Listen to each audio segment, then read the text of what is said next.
The stock market is in shambles, total housing prices are going crazy, and my overall net worth has decreased by over $10,000 since the last time I made a video on this topic. So don't go anywhere because today we're talking about it.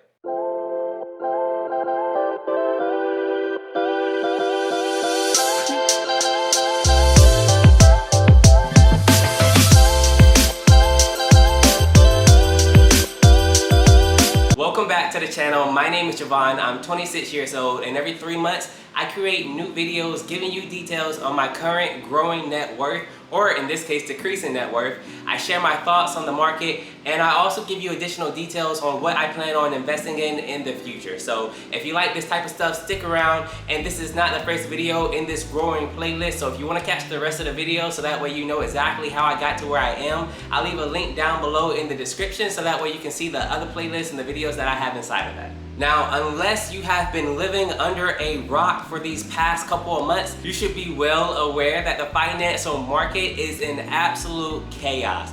Gas prices are looking like an overachieving valedictorian. Rent is going up alongside home prices. Food is becoming more expensive, and I'm still here hoping that you're gonna cash in and hit that like button down below.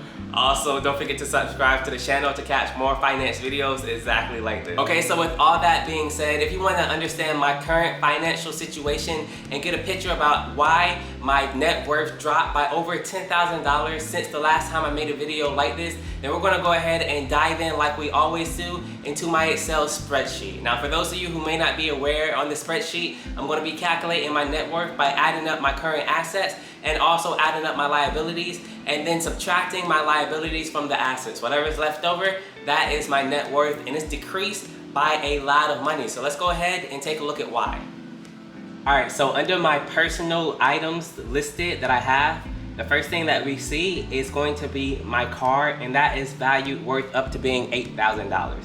Now, recently, when I checked Kelley Blue Book to get an updated understanding of my car's value, I saw that it had a trade-in value of a little over $12,000. But here's the thing, right? To me, this value reflects the current market for used cars, which has increased quite a lot due to a recent hit in our supply and demand chain. Now, remember, basic economics means that low supply and high demand equals higher prices. So even though I understand that my car is currently worth more than what I have it listed for here on my sheet, I don't expect that to last for long, so I'm keeping it at the price that you see here before you of $8,000. All right, so to go down, that covers all of my personal items. We're gonna scroll down a little bit more to take a look at my liquid assets category. So in the first slot, we see that I'm holding a little over $19,000 in the bank. Now that number is actually a little bit deceptive because it sounds like a lot of money, but a lot of that money is spoken for with my upcoming bills and payments and things of that nature. Now, after we see that, I have a savings account as well that serves as my basic emergency fund, and it is worth $2,509.56. Now, this is a decreased amount of over $1,500 since the last time I shot this video. Now, since the last time I updated my net worth, if you want to know what happened, crypto happened. So as of late, Bitcoin and Ethereum, the two cryptocurrencies that I have passively invested in, took a major nosedive in value. This means for me that half of the money I invested has basically disappeared. And does this mean that I'm going to stop investing in crypto though?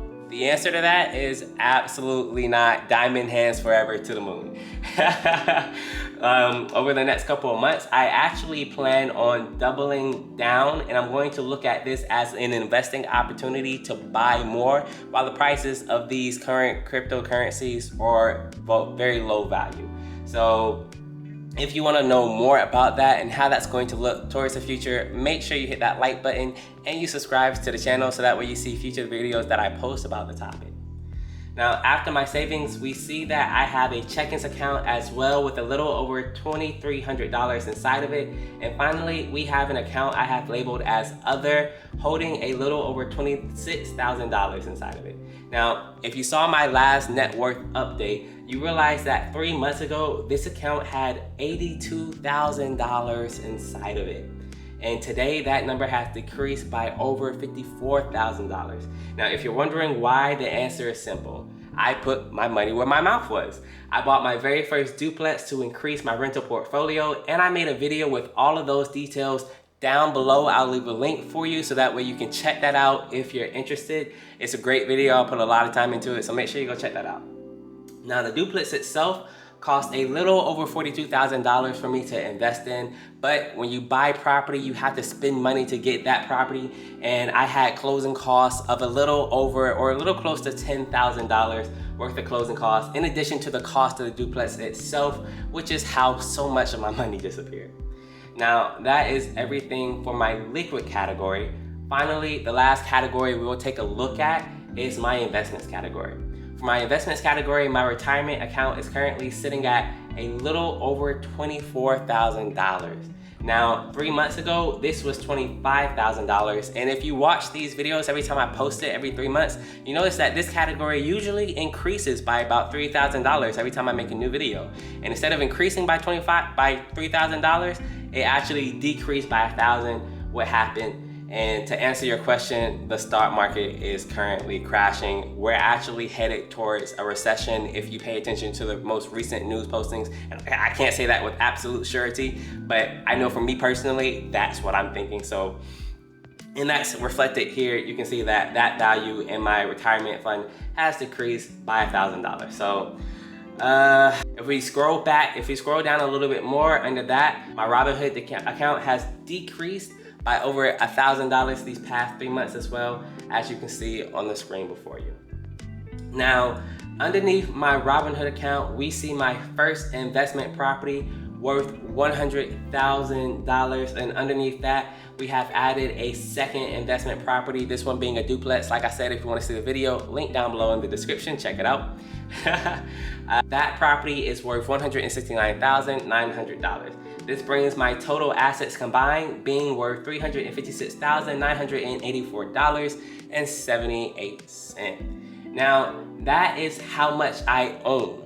But in order to know my net worth, we're gonna have to take a look at my liabilities, add them all up, and then subtract that from what I own to get the true total of what I'm worth currently in 2022. So let's take a look at the liabilities table to figure out how much I owe. I don't have any student loans, car loans, similar items, so calculating my liabilities actually is pretty quick for me. On my first investment property, I owe the bank $54,469.32, and on my second investment property, I owe the bank $126,525. Now, that brings my total liabilities up to $180,994.30. So when we subtract that amount from the total assets I possess, we see that my current net worth is $175,990.46, which has declined by over $10,000 since the last time I made a video like this. All right, so now that we know what my total net worth currently looks like and how it dropped to the price that it dropped to today, let's talk about the future. Now, if you are not aware, I hate to be the bearer of bad news, but it appears as if the US economy, as long as other economies in the world, is headed currently towards a recession. Now, as scary as that may sound, I've heard many times before, time and time and again, that recessions create millionaires, okay? So we know that even though stocks are decreasing and the prices of real estate is decreasing and going down as well, real estate is kind of a little bit different, but we can see like a stall in the increases of prices. We know that during times of recessions, these values are lowered, and it is the best time to go ahead and try to buy some, get your hands on some assets, because over time, if you think long-term, 10, 20 years out, the value of these assets are going to increase. So my plan going forward for the future is to think of everything as kind of like a buying opportunity for as long as I can. With that being said, in the next couple of months, I'm going to be working on the following things.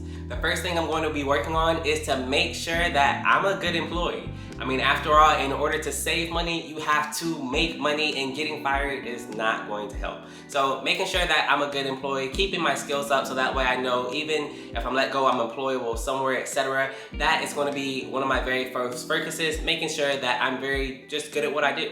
The second thing I'm going to be doing is focusing on building up my emergency fund a little bit more. You never know what's going to happen. During the pandemic, we saw hundreds of thousands of people get laid off for various reasons, and during those times, it was very rough for those people. So making sure that my emergency fund is real flushed and taken care of is also another priority for me. Now, once I know that I'm a good employee and I don't really have too much to worry about on that perspective, and I know that my emergency fund is safely flushed to a level that makes me comfortable, the last thing I'm going to be focusing on is investing over this next couple of months and even years, because we see that recessions, if this actually is going to be a recession coming along, recession generally lasts, I give it like 3 to 5 years, depending on the time period that you want to focus on. But generally, I'll say 3 to 5 years. Recessions last along that time. So I'm going to treat this opportunity as a buying opportunity. Try to find deals where I can. Try to buy assets when I can, and just really focus on building up my net worth,